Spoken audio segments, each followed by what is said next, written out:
using fetch API in of ECMA 6. ठीक है. Third thing, calling API using jQuery Ajax.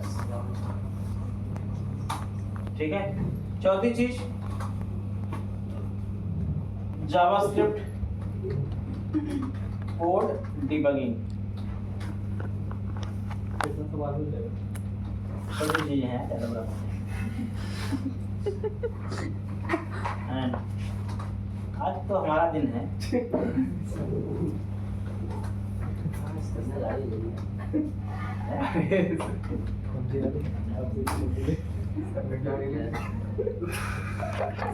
क्या बोल रहा भाई, गाड़ी लेने पर मुझे लगता है कम से कम मैं 8 या 9 किलो उल्टू बांट चुका हूँ तब से. फ्राइडे से ही. इसे कैसे पता है? इसे कैसे पता नहीं? पूछा रही थी. सुन लिया सर ने बता. सुन लिया सर बोल. 8 से 9 किलो उल्टू बांट चुके. अबे ये भी बांट चुका हूँ. अब जो कल हमने सिंटैक्स यूज किया था, मैं वापस उसी पे चलता हूँ आपको.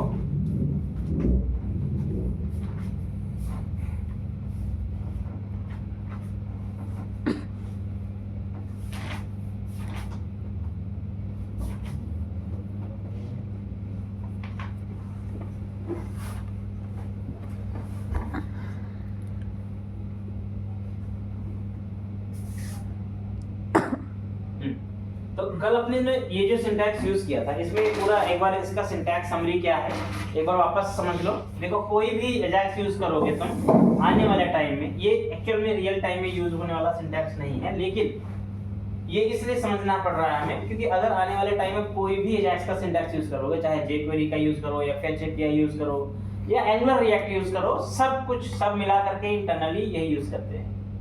ठीक है. बेस सबका क्या है? यही. ठीक है. तो सब कुछ मिला के हम सब क्या करते हैं, एक XML HTTP रिक्वेस्ट प्रिपेयर करते हैं.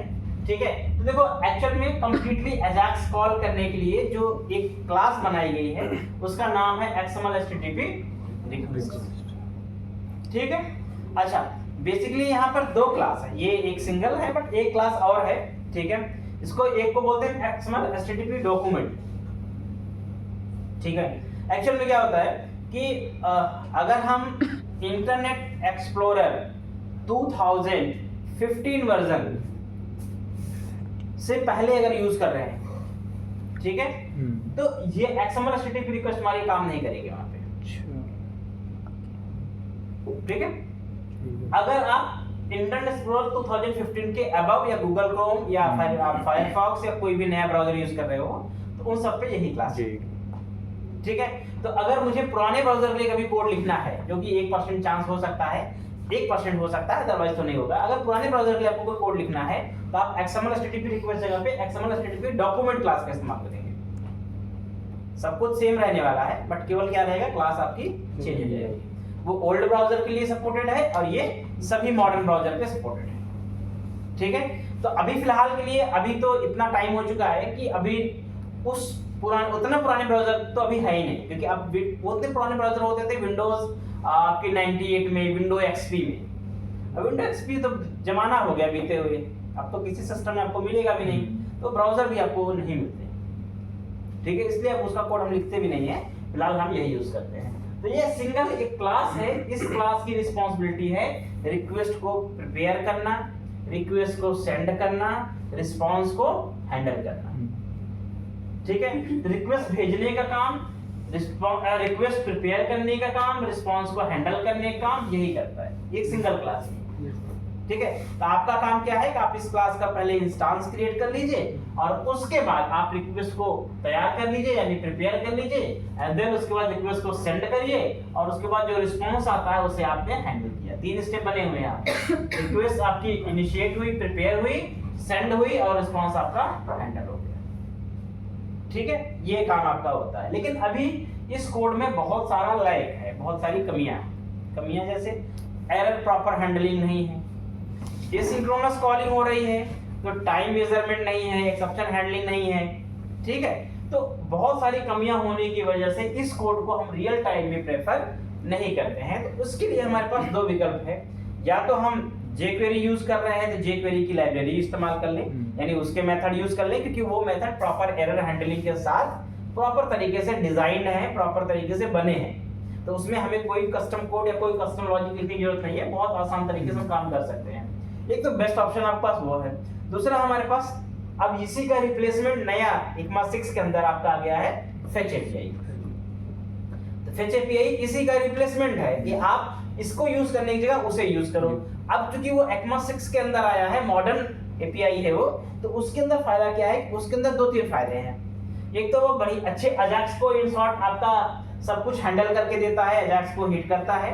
दूसरा सबसे अच्छा काम उसका क्या है, दूसरा अच्छा काम है उसके अंदर ऑलरेडी आपको एरर हैंडलिंग इनबिल्ट मिलेगी, ठीक है, और उसके अंदर आपको प्रॉमिसेस इनबिल्ट मिलेंगे जो ECMA 6 के फीचर हैं, ठीक है। तो प्रॉमिसेस से क्या होता है कि हमारा जो एरर होता है, सिंक्रोनस कॉलिंग का एरर हैंडलिंग होता है, वो प्रॉपर होता है, क्योंकि जब हम कभी सर्वर पे रिक्वेस्ट भेजते हैं तो चांसेस दो होते हैं, either request successfully fulfilled, either request में बी फेल्ड, या तो फेल होगी या तो सक्सेस होगी। तो अगर फेल होती है तो एरर हैंडलिंग है कि उसकी एरर को कैप्चर कर लेगा, ठीक है, और अगर सक्सेस हो गई तो रिस्पांस कैप्चर कर लेगा। लेकिन आपके इस सिंटैक्स में एरर हैंडलिंग और रिस्पांस कैप्चर करने का कोई तरीका हमारे पास डायरेक्टली नहीं, इससे हमें मैन्युअली यहाँ पर ट्राई कैच यूज करना पड़ता है, ठीक है, और वो आपका ऑटोमेटिक करके आपको दे देता है। तो बेस्ट पार्ट यही है कि आप हमेशा आप या तो jQuery का इस्तेमाल करो या फिर फेच एपीआई का इस्तेमाल करो, ठीक है। चलो अब सेम चीज जैसे आपने ये एपीआई हिट की थी, सेम एपीआई को हम क्या करते हैं, फेच एपीआई से हिट करके देखते हैं, यानी फेच एपीआई से इसी एपीआई को वापस हिट करते हैं, देखते हैं इसका सिंटैक्स क्या होने वाला है। तो उसके लिए हम लोग क्या करेंगे, यहाँ पर कोई चेंजेस नहीं करने वाले, सिंपल मैं इसको करूंगा कमेंट, यहाँ से यहाँ तक का कोड आपका, ठीक है, और यहाँ पर हम क्या करने वाले हैं, यूजिंग फेच एपीआई, क्या यूज करोगे, फेच, ठीक है। तो फेच एपीआई में क्या करना है, सिंपल देखो, एक तो चीज आपकी ये यूआरएल होती है, just copy the URL, take the variable where URL equal to, ये मेरा यूआरएल हो गया, ठीक है, ये मेरा यूआरएल हो गया, and now just call the fetch. देखो फेच मेथड मिल रहा है आपके पास, यहाँ पर देखो ये आपसे क्या डिमांड करता है, एक्चुअल बोलता है कि इनपुट रिक्वेस्ट इन्फो, ठीक है, एंड देन बहुत सिंपल चीज है, रिक्वेस्ट इन्फो या यूआरएल, पाइप साइन लगा हुआ है यूआरएल, एंड देन उसके बाद रिक्वेस्ट इनिशियलाइजेशन है, एंड इसके बाद रिटर्न क्या कर रहा है, ये प्रॉमिस। प्रॉमिस में टाइप ऑफ रिस्पांस रिटर्न कर रहा है, तो यानी जो आपका रिस्पांस आएगा वो प्रॉमिस के साथ आएगा। तो बेसिकली हम क्या पास करेंगे, यहाँ पर फर्स्ट आर्गुमेंट पास करेंगे यहाँ पे URL, that's good, and then उसके बाद हम क्या करेंगे यहाँ पर, देन एंड कैच। देखो दो मेथड मिल रहे हैं, तो कैच क्या कर रहा है, एरर हैंडलिंग के लिए है, अगर एरर आएगी तो कैच कॉल होगा, और अगर सक्सेस हुआ तो ठीक है। So let me call the first of then, so then अगर ऐसा होता है तो यहाँ पर आपका एक कॉलबैक फंक्शन चलेगा, ठीक है। So let me pass the response as a callback, and you can just console.log your response just for the time being now. एंड अगर ऐसा नहीं हुआ तो हम क्या यूज कर सकते हैं, कैच यूज करेंगे, एंड कैच में क्या होगा, हमारे पास एरर या एरर आएगी, और उस एरर को आप यहाँ पर क्या कर सकते हो, अपना हैंडल करो, मैसेज दो यूजर को, जो भी करना चाहो आप यहाँ पर। मैं यहाँ पर console.error से क्या करता हूँ, एरर को प्रिंट करा लेता हूँ, ठीक है। देखो ये फेच बना हुआ मेथड है, इसमें सिंपली आपने अपना यूआरएल पास किया, एक सेक्शन देन का है, सक्सेस होगा तो क्या करना है, और फेल होगा तो क्या करना है, बहुत सिंपल कोड, कोई तरीका नहीं, रिक्वेस्ट प्रिपेयर करो, कंडीशन लगाओ, रेडी स्टेट करो, ये सब कुछ सब बना हुआ है, ठीक है।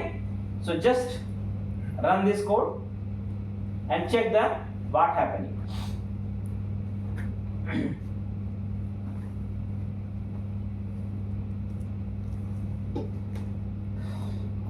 देखो कंट्रोल माइनस करते हैं इसको, पहले कंट्रोल शिफ्ट आई करते हैं, go to console window, you can take the response, response आ रहा हमारे पास, ठीक है। इसको ओपन करते हैं, जैसे ओपन किया मैंने यहाँ पर, देखो इसमें कई चीजें आ रही हैं कि भाई यूआरएल क्या है, टाइप क्या है, स्टेटस क्या आया, 200 ओके, ओके ट्रू आया है, हेडर में कुछ नहीं है। बॉडी में आप चेक करेंगे तो आपका यहाँ पे रीडेबल स्ट्रीम मिलेगी, यानी कि बॉडी में आपका क्या आएगा, डेटा होगा, जो रिस्पांस डेटा होगा ना वो एज अ बॉडी होगा। समझेगा? सर वहाँ स्टेटस टेक्स्ट मेंशन नहीं किया, इस वजह से यहाँ पे ब्लैंक आ रहा है। कहाँ पे? ये नहीं, स्टेटस टेक्स्ट में कोई इन्फॉर्मेशन नहीं है ना, सर्वर अब अगर एपीआई इन्फॉर्मेशन कोई नहीं दे रही तो नहीं आएगी। ठीक है, डेटा हमारा आएगा, ये हमारा सर्वर का कॉलिंग रिस्पांस है, ये एक्चुअल में डेटा हमारा नहीं एपीआई का है, एपीआई का डेटा भी आएगा आगे, वो बॉडी से निकलेगा। ठीक है, लेकिन अभी के लिए हमारे पास ये पूरा सर्वर का रिस्पांस है, हमने जो एपीआई कॉल किया वहां से क्या रिस्पांस हमें मिला है। समझ गए? एनसी मोबाइल यूज कर रहे हो क्या तुम? नहीं सर, अभी कोई वहां से आ जाएगा, फोन जाके जेब में रखा करो, तो फोन कोई भी रवाना नहीं चाहिए तुम्हारे हाथ में, तो तुम्हारी रिकॉर्डिंग वाले उसको छोड़ के सारे फोन जेब में होने चाहिए। ठीक है, तो अभी क्या करना है अपने को रिस्पांस चाहिए, यानी कि डेटा जो एपीआई दे रही है वो डेटा चाहिए अपने को। तो कैसे डेटा मिलेगा अपने को? सिंपल, अभी ये रिस्पांस मैंने कंसोल किया, तो आप यहाँ पर फिर से एक स्टेटमेंट लिखोगे, रिस्पांस डॉट क्या चाहिए आपके पास, जेसन में चाहिए डेटा या किस में चाहिए डेटा। देखो यहाँ पर मेथड है, जेसन में चाहिए या टेक्स्ट में चाहिए। अगर टेक्स्ट में चाहिए तो टेक्स्ट मेथड कॉल करो, जेसन में चाहिए तो जेसन मेथड कॉल करो। ठीक है, अब जेसन में कॉल करेंगे तो ये क्या करेगा, इंटरनली आपका डेटा ऑटोमेटिक पार्स कर लेगा, जो डेटा आएगा सर्वर से ना उसे जेसन में कन्वर्ट कर लेगा। यहाँ पर सिंपली जेसन, और इसमें भी देखो प्रॉमिस है, इस मेथड में प्रॉमिस है, इसमें भी हम क्या यूज करेंगे, देन। ठीक है, तो अगर भाई रिस्पांस मेरा सही से तरीके से आ गया, चलो एक काम करते हैं, इसको रिजल्ट से ले लेते हैं, रिजल्ट इक्वल टू कॉलबैक लगा दिया। So let me take the console dot log result, और अगर मान लो नहीं आया फिर भी कैच हो सकता है, सो जस्ट कैच और अगेन ERR, और यहां पर आप कर सकते हो कंसोल डॉट एरर ERR। ठीक है, तो अब जैसे आप देखोगे ब्राउज़र पे चल के आपका यहाँ पर प्रॉपर जेसन डेटा मिल गया, ये एक्चुअल डेटा आपके पास मिला। So this is the fetch AP, ये आपका फेच एपीआई। ठीक है, तो इसमें देखो एक्चुअल क्या है, कोड बहुत कम तो नहीं कह सकता, तुम्हारा कोड बहुत कम में लिखना पड़ेगा, लेकिन ये क्या है, प्रॉपर हैंडल्ड है, सिस्टमैटिक है। ये तरीका जो है वो सिस्टमैटिक है, हैंडल्ड है, एरर हैंडल्ड है, तो ये चीज आपके लिए बहुत ज्यादा बेनिफिशियल है instead of using normal Ajax. ये सिस्टमैटिक वे होता है। सो आपको अगर यूज करना है जावास्क्रिप्ट का अजैक्स, तो आप उसकी जगह पे आप इसे यूज कर सकते हैं, अदरवाइज jQuery यूज करना है तो कोई दिक्कत नहीं। समझ में?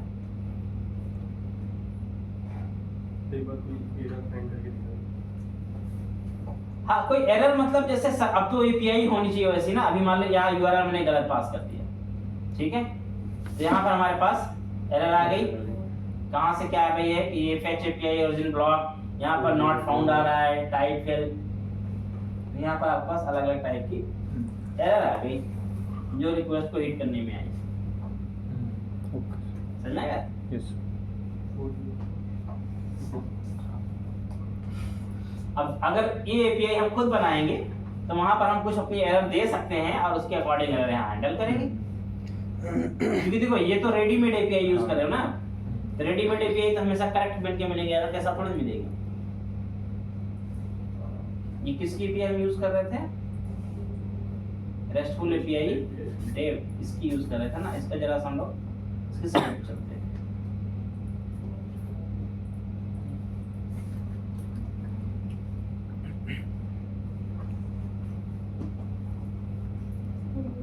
अच्छा, इसमें तो हमारे पास कोई एरर वाला है नहीं, इसकी सारी जो एपीआई है वो सक्सेस है। टेस्टिंग एपीआईज,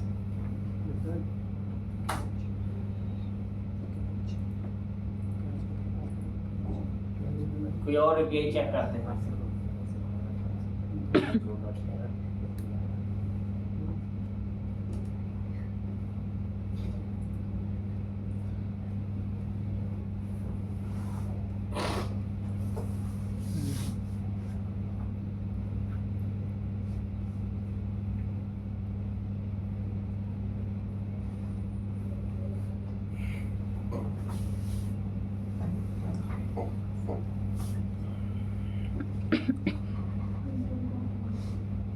ये आप यूज कर सकते हैं।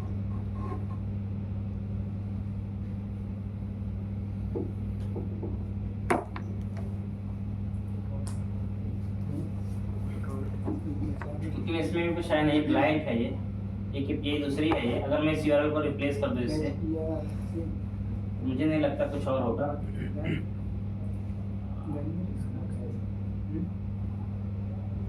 हाँ देखो यहाँ पे आपकी एरर कंसोल हुई है, ठीक है। हाँ यहाँ पर आपकी एरर कंसोल, अगर अभी ये चीज कहाँ गया होगा, इस पार्ट में गया होगा। इसके लिए हम थोड़ा सा एक काम करते हैं, यहाँ पे कंसोल डॉट लॉग करा देते हैं एरर, ठीक है। ये आपका पता चलेगा कि कैच में गया हुआ है, तो कैच में जाना ही पर्पस था। तो अगर मैं यहाँ पे कंट्रोल शिफ्ट आर करता हूँ तो ये एक्चुअल में वैसे भी अनऑथराइज हो गई है ये एपीआई, और यहाँ पर आपके पास एरर मैसेज आ रहा है मिसिंग एपीआई, वापस ये रिस्पांस ही हमें दे दे रहा है, ठीक है। अगर मैं यहाँ पर चलूँ, इस पे डाटा चलूँ, डेटा दे रहा है ये एक्चुअल में मैसेज, ये किस सेक्शन में जा रहा है यहाँ से पता चलता है। मैसेज सक्सेस चल रही है, मतलब ये एपीआई आपकी कोड में कोई एरर नहीं है, बस केवल क्या है कि इसकी मिसिंग है, दैट्स व्हाई आपको ये एरर दे रहा है, ठीक है। तो इसके लिए हमारे पास ऑप्शन ये होता है कि हम यहाँ पर जाएं इसकी साइड पे और अपना क्या करें, कीज को जनरेट कर लें। इधर से कहीं से की जनरेट होती है इसमें, यहाँ से ये मिलता है आपके पास गेट फ्री की। रजिस्ट्रेशन वगैरह कराएंगे,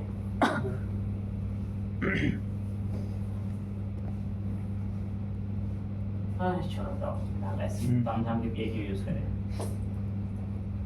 जब ऑप्शन है इतने सारे हमारे पास, ठीक है। फिलहाल तो कॉलिंग का तरीका यही है, ठीक है। बाकी तो यूज करोगे तो मुझे पता चल जाएगा। तो एक तो ये चीज हो गई। अभी तो हमारे पास ये फेच एपीआई का कॉन्सेप्ट है कि किस तरह से हमारी फेच एपीआई वर्क कर रही है, ठीक है, कैसे डेटा हमें मिल रहा है। अब नेक्स्ट पार्ट, अच्छा एक और चीज है इंटरनली तुम जैसे यूज कर सकते हो, ये तो मैं अभी एपीआई हिट कर रहा हूँ। सिमिलरली अगर मैं कोई जेसन फाइल रीड करना चाहूँ तो वो भी मैं कर सकता हूँ, हाँ। तो एक काम करते हैं, यहाँ पर एक हम क्या करते हैं, जेसन फाइल बना लेते हैं, उसे भी रीड करके देखते हैं।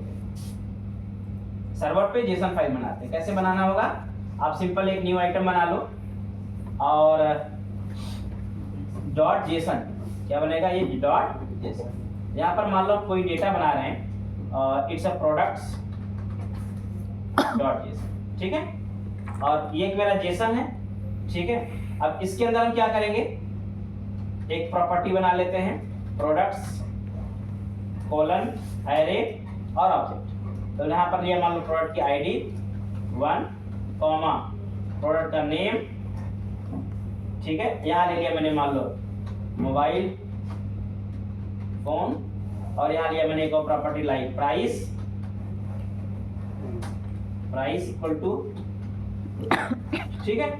अब ये इसी तरह से क्या करना है अपने को, 2-3 बना लेते हैं, ये 3 बना दिए मैंने,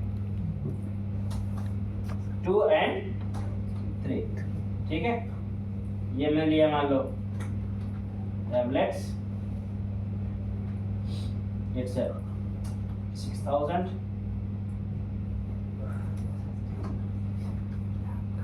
लैपटॉप, ठीक है। ये बोलिए अब मुझे इस फाइल को रीड करना है सपोज करो, ठीक है। तो सिंपल है, अब क्या करना है, यहाँ पर यूआरएल चेंज करना है, बस ऊपर वाला यूआरएल का लो कमेंट, इस यूआरएल में क्या पास कर देंगे हम, products dot. So make sure, देखो कभी भी अगर आपको फाइल रीड करनी है, जेसन रीड करनी है, वेरी इंपॉर्टेंट थिंग कि आपका जेसन का जो पाथ है, जो फाइल का पाथ है, वो करेक्टली मैच करना चाहिए। अगर मैच नहीं करेगा तो इश्यू आएगा, ठीक है। Jason response unexpected, Jason input, तो प्रोडक्ट्स डॉट जेसन एक बार देखते हैं। सबसे पहला काम यह है कि एक बार रिजल्ट आपको देखना पड़ेगा कि आपका रिजल्ट आ भी रहा है नहीं आ रहा है। तो console dot log take the तो रिस्पांस से आपके यहाँ पास आ रहा है, बट रिस्पांस के तौर पे क्या आ रहा है, देखो यहाँ पर 404 आ रहा है, ठीक है। सो 404 इसलिए आ रहा है क्योंकि आपका जो पाथ है वो मैच कहाँ कर रहा है, ये सर्वर के पाथ पे। ये फाइल जो खोज रहा है कहाँ देख रहा है, ये सर्वर पे लोकेशन देख रहा है ना, हमने रख दिया कहाँ पर, डब्ल्यू रूट के अंदर स्टैटिक फाइल लोकेशन रख दिया हुआ है। तो यहाँ से उठा के आप इसको कर दोगे बाहर, यहाँ बाहर करते हैं, कट कर लो यहाँ से, ऐसे पेस्ट मार दो।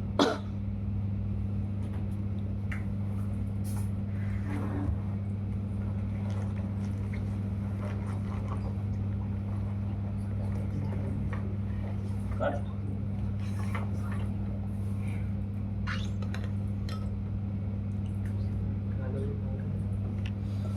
तो लोकेशन इज वेरी इंपॉर्टेंट, अगर पाथ सही नहीं है तो मे बी आपका ये फाइल का डेटा नहीं मिलेगा। अभी वापस रिस्पांस मिल रहा है, ये देख रहा है 404 भी आ रहा है यहाँ पे, पाथ हमारा ठीक है। ये products.json क्या फाइल है, इस लोकेशन पे प्रोडक्ट्स, अभी तो ठीक है, products.json, और यहाँ पर हम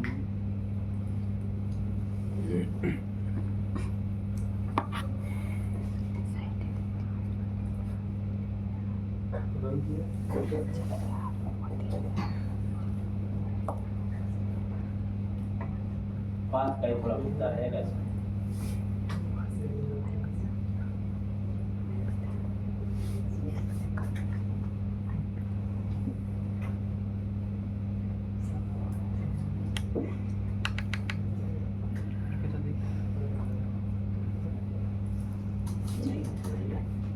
बोला फाइल मिल नहीं रही है,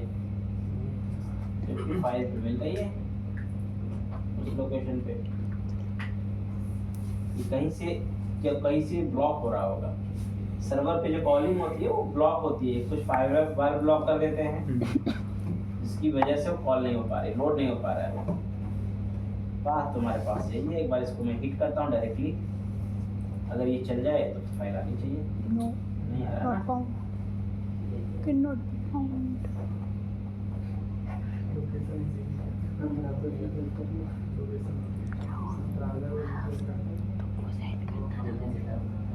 नहीं, ब्राउजर का इशू नहीं है ये। 11 वाले ने से तुम्हें भेजा था। नहीं, वो जो फाइल है ना, वो तो हमारी लोकेशन पे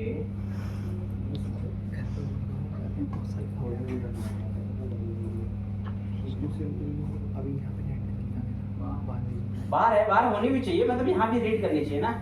ये ब्लॉक हो रहा है कहीं से, ये कोई ऐसा है जो इसको ब्लॉक कर रहा होगा, इस फाइल को लोड नहीं करने दे रहा होगा डायरेक्टली, ठीक है। Calling from JSON Ajax getting 404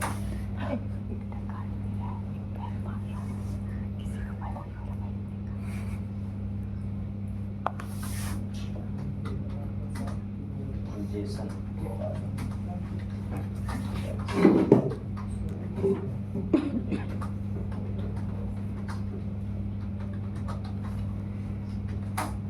देखता हूँ कुछ, शायद अगर कुछ ब्लॉकेज होगा तो हट जाएगा, अदरवाइज तो मुश्किल ही है मुझे लगता है।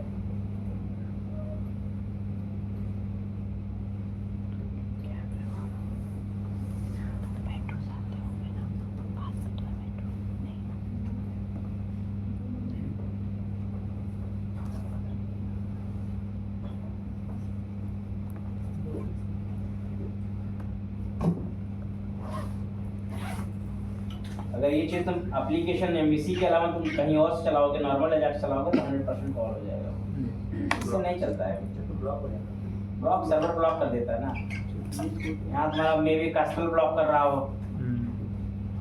क्योंकि सिक्योरिटी रीजंस है ना। अब सर्वर पर रखी हुई कोई फाइल है, अगर कोई क्लाइंट साइड ऐसे अलाउ कर देगा हिट करने के लिए, तो कोई भी तो कोई सर्वर की फाइल को कॉल कर लेगा, लोड कर लेगा। तो सिक्योरिटी रीजंस यहाँ पे आ गए ना। सर्वर पे हम सिक्योरिटी रीजन सर्वर पे जाते हैं, अब सर्वर पे कोई भी चीज अगर पब्लिकली एक्सेस हो गई फिर सिक्योरिटी तो फिर सिक्योरिटी कहाँ से रहेगी, इसलिए सर्वर ब्लॉक कर देते हैं, जेसन फाइल वगैरह कॉल नहीं करने देते हैं। वही मुद्दा है, बाकी छोड़ो इसको, मैं पता है ये कोई हो ही नहीं सकता कुछ और, वही मुद्दा है। ये फिलहाल ब्लॉक होगी फाइल, ये तुम्हारी नहीं होगी। हाँ, इसे कॉल करने का बेसिक तरीका हो सकता है कि हम क्या कर सकें, अगर ऐसी कोई जेसन फाइल कॉल करनी है तो first read your Jason into controller and pass the result by the controller. ठीक है, उसका तरीका ये है। अगर आपको ऐसा कुछ करना है तो आपको पहले इस तरह से करना पड़ेगा। उसका तरीका क्या रहेगा, जैसे मेरे पास ये फाइल है ना, इस फाइल को सबसे पहले मुझे क्या करना पड़ेगा, अपने कंट्रोलर में रीड करना और उसको एज ए जेसन रिजल्ट क्या करना पड़ेगा, रिटर्न करना पड़ेगा। फिर मैं क्या करूंगा, उस कंट्रोलर को मैं पाथ पास कर दूंगा जिसे मुझे कॉल करना है। ठीक है, चलो उसका भी संयोग समझ ही लेते हैं, क्योंकि ये जेसन में तुम्हें पता चल जाएगा, फिर उसका कॉलिंग और ये भी क्लियर हो जाएगा। इसके लिए सबसे पहले एक कंट्रोलर बना लेंगे, एक नया कंट्रोलर। नॉर्मल कंट्रोलर भी तुम बना सकते हो, एपीआई कंट्रोलर भी बना सकते हो, बट अभी फिलहाल तुम नॉर्मल बनाओ, एपीआई बाद में बनाएंगे। इसका नाम दे देता हूं मैं, मान लो प्रोडक्ट्स। ठीक है, और यहाँ पर गेट प्रोडक्ट्स। ठीक है, ये बना दिया आपने। अब एक्चुअली क्या करना है यहाँ पर तुम्हें पड़ेगा, यहाँ पर तुम इसको करोगे एक तो जेसन रिजल्ट, स्केलेटन टाइप क्या करना है, जेसन रिजल्ट, और यहाँ से हम यूज करेंगे जेसन मेथड। ठीक है, तो यहाँ पर जो हमारा डेटा होगा वो क्या होगा, जेसन में कन्वर्ट होकर के रिटर्न हो जाएगा। ठीक है, जेसन में कन्वर्ट होकर के रिटर्न हो जाएगा, लेकिन पहले हमें क्या करना पड़ेगा, फाइल को रीड करना पड़ेगा। कौन सी फाइल को, आपकी product.json रीड करना पड़ेगा। ठीक है, तो एक्चुअल में फाइल हैंडलिंग आपको करनी पड़ेगी। ठीक है, सबसे पहले क्या करना पड़ेगा, आपको फाइल का पाथ है, तो ये काम कर लो, यहाँ पर एक फंक्शन अलग से बना लो, private return the string read JSON. ठीक है, और इसके अंदर हम क्या करने वाले हैं, इसके अंदर सिंपली एक तो पाथ बनाएंगे, स्ट्रिंग पाथ। फाइल रीड करने के लिए आपको हमने बताया मेथड है फाइल स्ट्रीम, और आपके पास फाइल रीडर होता है ना, तो पाथ। अब यहाँ पर एक्चुअल में पाथ, जो फाइल मैंने आपको अपलोड करना बताया, उसमें बताया था पाथ हम कैसे सर्वर का पाथ गेट करते हैं। पूरा पाथ हमें चाहिए, फिजिकल पाथ चाहिए ना, तो अगर मैं केवल यहाँ पर ये पास करूँ slash that's a products dot, ये मेरा फाइल है जिसे जो मुझे रीड करनी है। ठीक है, और यहाँ पर हम क्या करते हैं, फाइल स्ट्रीम यूज करते हैं। File stream equal to new file stream, pass the path number 1 and file mode. तो फाइल मोड आपके पास क्या रहेगा,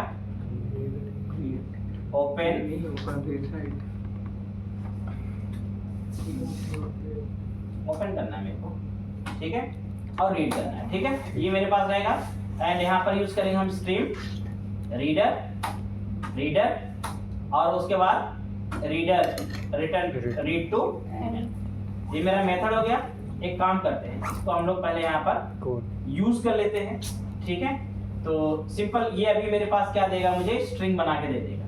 ठीक है, स्ट्रिंग बना के देगा। अब मुझे इसे यूज करना होगा। अब कैसे यूज करेंगे उस पर थोड़ा सा काम करेंगे। ये यूज करके इसको ये तो स्ट्रिंग देगा, लेकिन इस स्ट्रिंग डेटा को आपको क्या करना पड़ेगा, आपको इसे कन्वर्ट करना पड़ेगा इस फॉर्म में, यानी कि कास्टिंग करनी पड़ेगी।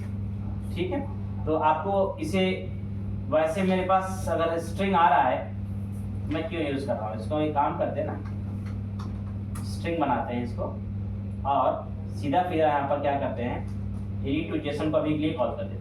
ठीक है, अभी कुछ नहीं करते इसमें, क्योंकि अभी हमारे पास इतना काम है। और यहाँ पर एक काम करते हैं, एक ब्रेक पॉइंट लगा देते हैं, और इस मेथड को यहाँ पे कॉल कर लेते हैं। कैसे कॉल करना है आपको, employee.json में ये पाथ हमारे पास यही रहना है, और प्रोडक्ट्स कंट्रोलर के अंदर, कंट्रोलर मेरा हो गया प्रोडक्ट्स स्लैश गेट प्रोडक्ट्स का पी। ये मेरा यूआरएल है। जब ये हिट होगा तो ऑटोमेटिक मेरे यहाँ ब्रेक पॉइंट पे जाएगा, और देखते हैं यहाँ पर क्या होता है, हमारा फाइल कैसे रीड हो रहा है। बाकी जेसन वेसन में कन्वर्ट करने का काम बाद में करेंगे, वो तो सिमुलेशन के पार्ट हो गए। यहाँ पे देखो आ गया हिट होकर के तुरंत। ठीक है, F10 प्रेस करते हैं, ये पाथ है। अब यहाँ पर देखो बेसिकली पाथ आपका मिला नहीं इसको, तो आपको पता है कि ये वर्चुअल पाथ है, फिजिकल पाथ में आपको मैप करना पड़ेगा। तो वर्चुअल पाथ को फिजिकल पाथ में मैप करने के लिए हमारे पास क्या तरीका होता है, एक हमने बनाया था आपको पास, क्या सर्विस बताई थी, क्या थी वो, आई होस्टिंग इन्वायरमेंट, ये होती है, इसका क्या करते हैं आप, इन्वायरमेंट इंस्टेंस क्रिएट करते हैं। तो आप इसको क्रिएट एंड असाइन कर दो, क्रिएट एंड असाइन, ठीक है। So this is my I hosting environment, और इस इन्वायरमेंट से हम क्या कर सकते हैं, अपना पाथ गेट कर सकते हैं। SP.NET Core MVC,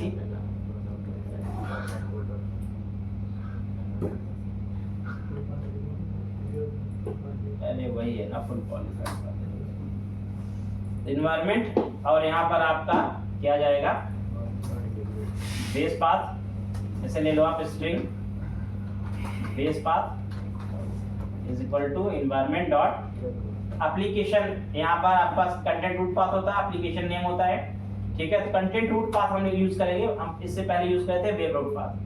web root path कब यूज करते हैं, जब आपकी www लोकेशन को रीड करना होता है, और अगर सर्वर लोकेशन को रीड करना है तो कंटेंट रूट पाथ, ठीक है। ये आपका बेस पाथ आ गया, और उसके बाद ये पाथ हो गया, और यहाँ पर हम क्या करने वाले हैं, string full path is equal to base path, या फिर आप फाइल डॉट पाथ डॉट से कंटेंट भी कर सकते हो, कैसे, कंबाइन। इसमें क्या यूज करोगे आप, बेस पाथ कॉमा, और यहाँ पर अगर मैं इसे यूज कर रहा हूँ स्लैश की जरूरत मुझे नहीं होगी, ठीक है। अब देखते हैं यहाँ पर हमें पूरा पाथ मिलता है या नहीं मिलता है। यहाँ वापस आ गया F10। अब देखो यहाँ पर आपके पास जो पाथ बनेगा टोटल, बेस पाथ आपके पास ये मिल गया फोल्डर का, ये हो गया फाइल का पाथ, ये हो गया आपके पास फुल पाथ, फिजिकल पाथ बन गया।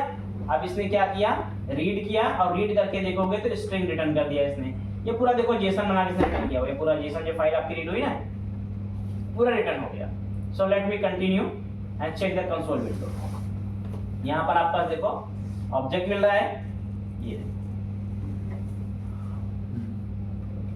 जेसन बन के मिल गया पूरा, आपकी ये रिस्पॉन्स बॉडी है, ये पूरा जेसन डेटा आपके पास। तो जेसन को रीड करने का ये तरीका हो गया।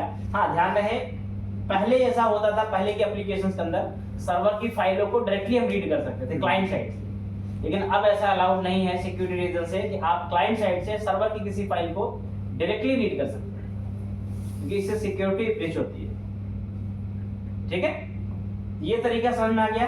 तो उसके रिटर्न टाइप को इसका फंक्शन है, उसके रिटर्न टाइप, हाँ, जो अभी स्ट्रिंग में हमारे पास फाइल का डेटा आ रहा है, तो हमने सिंपल भाई क्लाइंट साइड डेटा हमारे पास हो ही रहा है, तो हमने क्या किया, स्ट्रिंग टाइप का रिटर्न टाइप बना लिया और उसको हमने आइकन बना दिया। अभी तुम्हें नहीं बनाना हो, ये 4 लाइन का कोड है, तुम यही लिख दो इसके अंदर।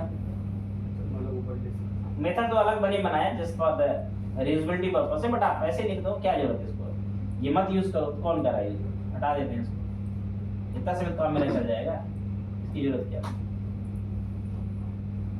भाई। सिंपल तुम फाइल का पाथ गेट करके फाइल को रीड कर रहे हो, क्या कर रहे हो, रीड करके रिटर्न कराते रहो, यानी सर्वर से सर्वर के डेटा फाइल रीड हो जाती है, सर्वर से सर्वर रीड करके तुमने अपना एक एंड पॉइंट बना दिया, उसके थ्रू एक्सेस दे दिया, इसको कॉल करो, इससे फाइल आपकी रीड हो जाएगी।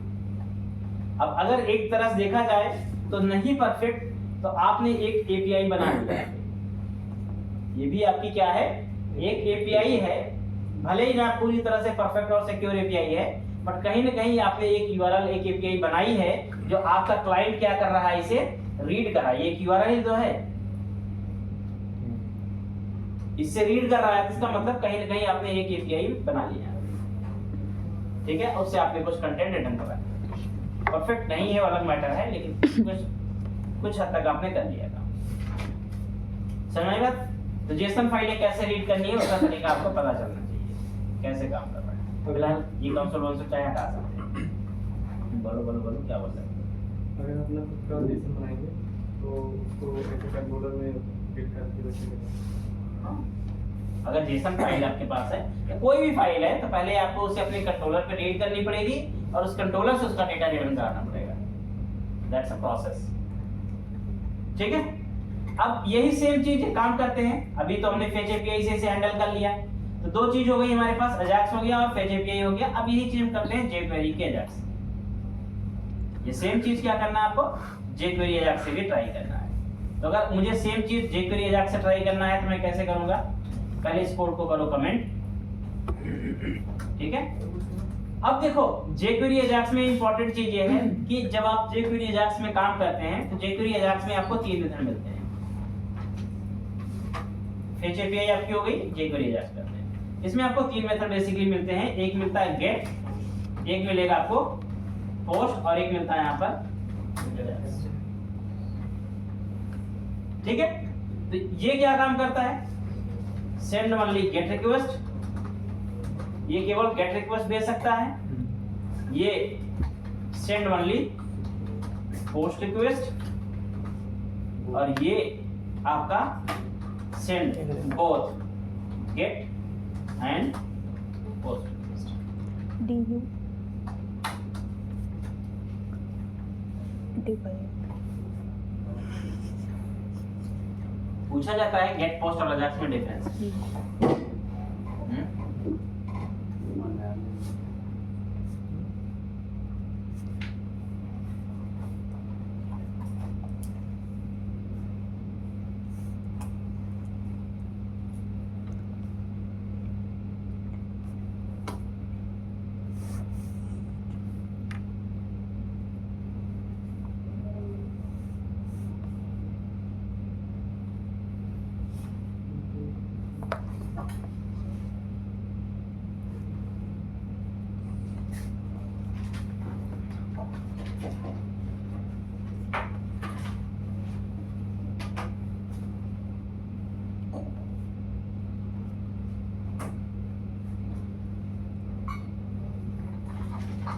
देखो अब क्या होता है, जब तुम सर्वर पे कभी भी कोई एपीआई बनाते हो, ठीक है, तो जब हम कोई एपीआई बनाते हैं तो एपीआई हमारी जनरली आजकल की जो एपीआई जिनको हम रेस्टफुल एपीआई बोलते हैं, उनमें होता है एचटीटीपी वर्ब, ठीक है, एचटीटीपी वर्ब जो डिफाइन करता है कि which kind of request will be called, किस तरह की रिक्वेस्ट हमारी ये एंड पॉइंट या एपीआई बनाएगा, किस तरह की रिक्वेस्ट को कॉल करेगा, ठीक है। तो वर्ब से डिफाइन होता है कि एक्चुअल में होने वाला क्या है। वर्ब जनरली 5 यूज होते हैं, जिसमें आपका http get, http post, http put, http patch और http delete। क्योंकि जब आप कोई CRUD ऑपरेशन करते हो, यही तो करते हो, क्रिएट करोगे, रीड करोगे, अपडेट करोगे, डिलीट करोगे, यही तो करते हो, ठीक है। तो अब देखो इसको बहुत सिंपली बनाया गया है। अगर मैं सिंपल एक CRUD ऑपरेशन की बात करूं, हम क्या करते हैं, डेटा को क्रिएट कर रहे हैं, रीड कर रहे हैं, अपडेट कर रहे हैं और डिलीट कर रहे हैं, यही काम करते हैं। तो अगर तुम क्रिएट कर रहे हो, ठीक है, यस,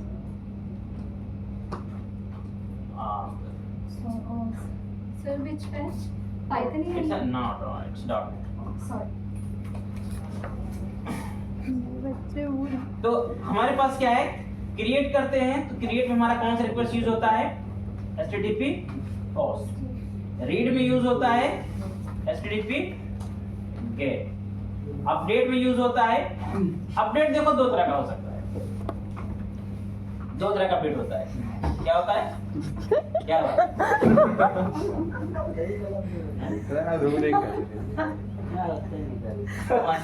बंद कर दिया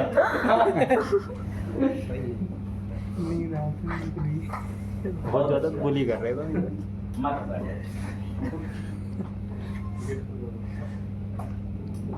अपडेट में क्या होता है,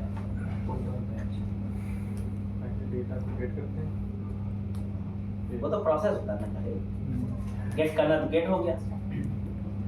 देखो अपडेट में 2 चीज होती है, अपडेट हमेशा डेटा को मॉडिफाई करने के लिए होता है, लेकिन 2 तरह का मॉडिफिकेशन होता है, एक होता है पार्शियल मॉडिफिकेशन, एक होता है फुल मॉडिफिकेशन। एक पूरा डेटा अपडेट करना हो गया और एक हो गया स्पेसिफिक डेटा।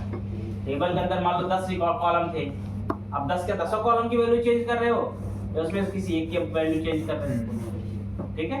तो यहाँ पर हमारे पास 2 इसलिए बनाए गए हैं, एक http put बनाया गया है और एक बनाया गया है http patch। अगर आपका फुल मॉडिफिकेशन है http put यूज होगा, पार्शियल मॉडिफिकेशन है, मतलब पैच। पैच का मतलब क्या होता है? तो पैच लगा दिया। पैच लगाने मतलब क्या है? कोई छोटा सा पार्ट की चीज। छोटे से पार्ट में कुछ न किसी प्रकार का आपने क्या कर दिया, जुगाड़ लगा दिया बस। हेलो, हाँ हाँ हाँ बताएं।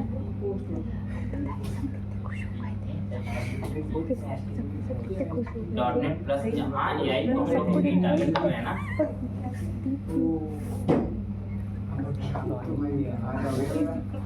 हाँ हाँ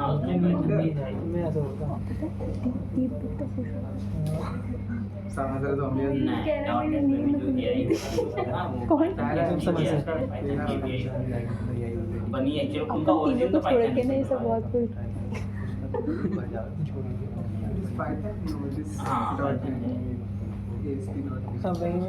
अबे मन मन मज रहा है।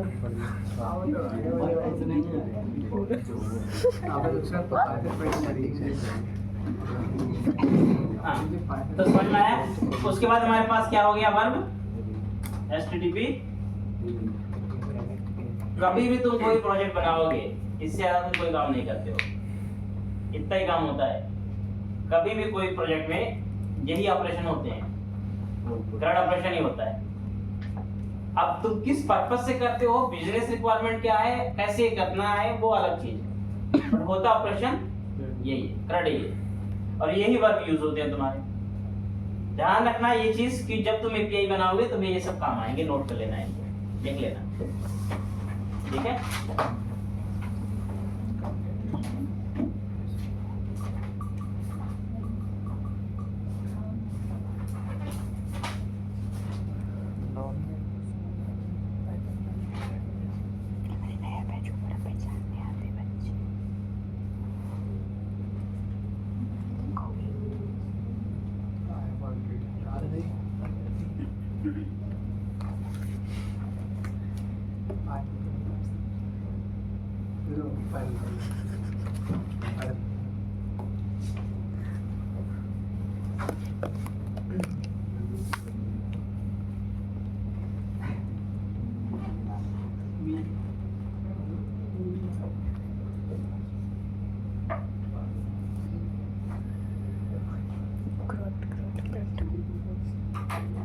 बोलते थे, मुझे लगता कॉड बोलते दही दही हो गया।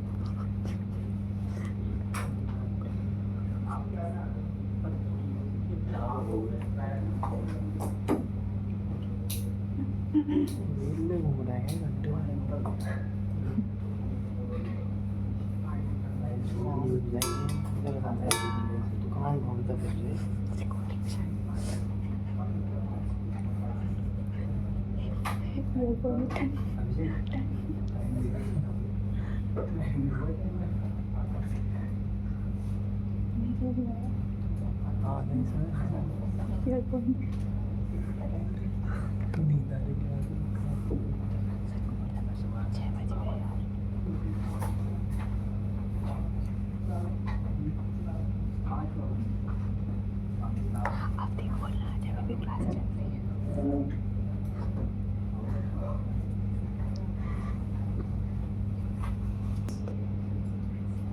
ठीक है। वेब सर्विस को हम लोग इनिशियल डेज बोलते थे शॉप सर्विसेज, ठीक है, शॉप। और उसके बाद जब हम लोग APIs यूज करने लगे तो उसे बोलते हैं हम लोग रेस्टफुल APIs, ठीक है।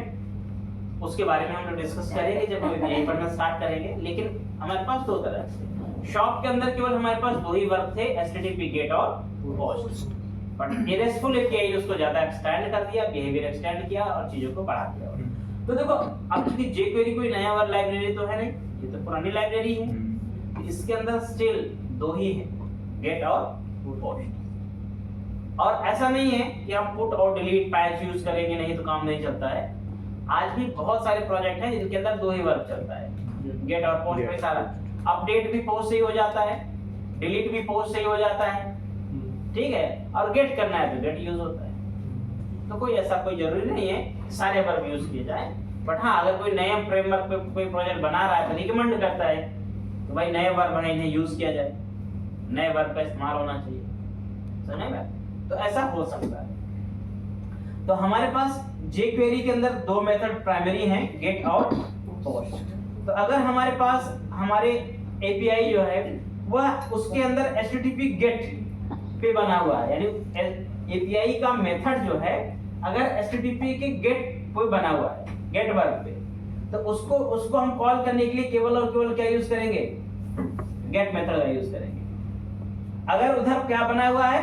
पोस्ट बना हुआ है, ठीक है, इधर से क्या यूज करेंगे? पोस्ट यूज करेंगे। बट समटाइम मुझे कॉमन यूज करना है, तो देखो गेट पोस्ट तो लिमिटेड है, गेट पोस्ट। बट अगर आपको कॉन्फ़िगरेबल है, कुछ और चीजें एडिशनल कॉन्फ़िगरेशन के साथ गेट या पोस्ट कॉल करना है, तो बेस्ट पार्ट है अजाक्स मेथड। ये मेथड ऐसा है कि इसने ना कई चीजें यूजर के एंड पे छोड़ दी हैं कि भाई आपको हम पैरामीटर दे रहे हैं, आपको जो पास करना हो पास कर लेना। गेट पास करोगे तो गेट कॉल हो जाएगा, पोस्ट पास करोगे तो पोस्ट कॉल हो जाएगा, ठीक है। तो कॉन्फ़िगरेबल थोड़ा सा ज्यादा मेथड है, इसके अंदर हेडर वगैरह भी प्रॉपर कॉन्फ़िगर कर सकते हैं। तो बेस्ट पार्ट होता है अजाक्स। आई मीन कि अगर हम कॉन्फ़िगरेबल मेथड बनाना चाहते हैं तो हमारे पास बेस्ट है jQuery का अजाक्स मेथड, जिसमें दोनों का एबिलिटीज हैं, गेट को भी कॉल करने की और पोस्ट को भी कॉल करने की, ठीक है। तो कोई भी हम रिक्वेस्ट या कोई API इससे हम कॉल कर सकते हैं। तो सबसे पहले गेट कॉल करके देखते हैं, अभी गेट की API हमें यूज करनी है, तो कैसे कॉल करना है? इसमें सिंपल होगा $.get and just pass the URL हमारे पास उधर पहले से बना हुआ है, वही पास करना है आपको है URL, ठीक है। और देखो इसके अंदर कॉलबैक पे काम होता है, तो यहाँ पर कॉमा लगाइए, और आपको अगर रिस्पॉन्स लेना है तो यहाँ दो कॉलबैक चलेगा, एक कॉलबैक चलता है सक्सेस के लिए, एक चलता है फेलियर के लिए। या अगर सक्सेस हो गया तो ये कॉलबैक चल जाएगा, फेल होगा तो कॉलबैक चल जाएगा। तो पहला कॉलबैक इसमें जो चलता है वो किसके लिए चलता है? सक्सेस के लिए, ठीक है। तो we can just take the response, अब लैम्डा भी लगा सकते हो और ऐसे भी लिख सकते हो, कोई इशू नहीं, ठीक है। तो just to be console.log your, इतना ही करते हैं। ये देखो कितना शॉर्ट कोड लिखा है इसमें आपने, ठीक है। और आप देखो ये पूरा डेटा आपको मिल गया, हालांकि स्ट्रिंग फॉर्मेट में मिल रहा है, लेकिन पूरा डेटा आपको मिल गया ये। तो कितना ज्यादा शॉर्ट कोड है। अब इसको जेसन में चाहिए तो जेसन डॉट पास मेथड होता ही है, आप इसे यूज कर लो। ये क्या करेगा? आपका डेटा पास कर देगा। देखो कितना शॉर्ट तरीके से आपका काम हुआ है। तो अभी तक आपने जितने मेथड यूज किए इन सब में सबसे शॉर्ट आपको ये लग रहा होगा, एक लाइन का कोड है API कॉल करने के लिए, ठीक है। बहुत ही आसान तरीका, मतलब ये क्या है, सबसे इजीएस्ट वे है गेट मेथड। इसमें कॉन्फ़िगरेशन, डेटा वगैरह बहुत कुछ पास कर सकते हैं, लेकिन अभी सिंपल तरीका सीखो एकदम कैसे इसे यूज करना है। समझ में बात? ये जो कोड लिख रहे हो इसका सिंटैक्स लिख लेना प्रॉपर, क्योंकि इंटरव्यू में तुमसे लिखवाया जाता है। बहुत में अजाक्स के सिंटैक्स लिखने के लिए बोलते हैं, लिख के दिखाओ कैसे लिखो, रिक्वेस्ट पेज बनाते हो, इसको लिख लेना प्रॉपर तरीके से, नोट करना और प्रैक्टिस करना है इसकी।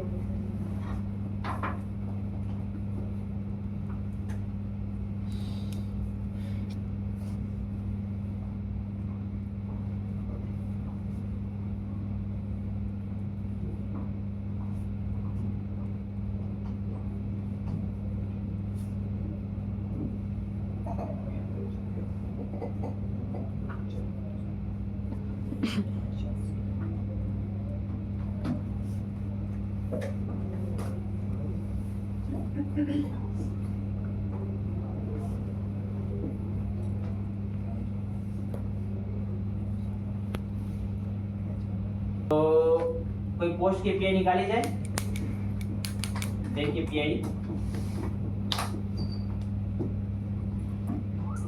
फेक स्टोर,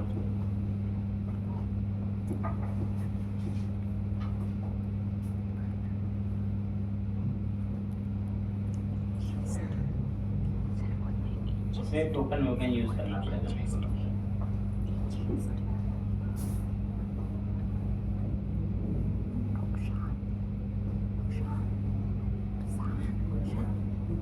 बिना टोकन भी कोई भी ऐसा मतलब मिल जाता नहीं।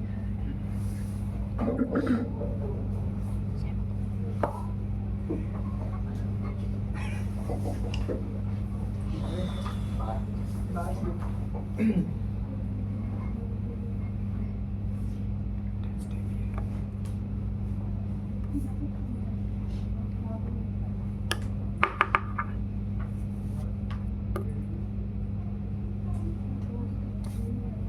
मिलते हैं, चलो सर्वर लेवल पे ना सिक्योरिटी रीजन से सब टोकन लगा देते हैं ये,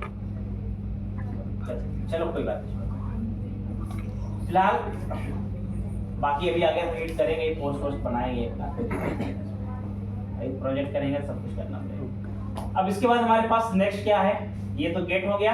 एक और अजाक्स होता है, अजाक्स में भी गेट रिक्वेस्ट बना के देखो कैसे तुम्हें बनाना है, ठीक है। और इसके बाद ये चीज हो जाएगी फिनिश। तो कैसे अजाक्स रिक्वेस्ट कॉल करना होता है, $.get जगह यूज करोगे क्या, अजाक्स, ठीक है। और इसके अंदर हम क्या पास करते हैं, एज अ ऑब्जेक्ट पास करते हैं पैरामीटर को।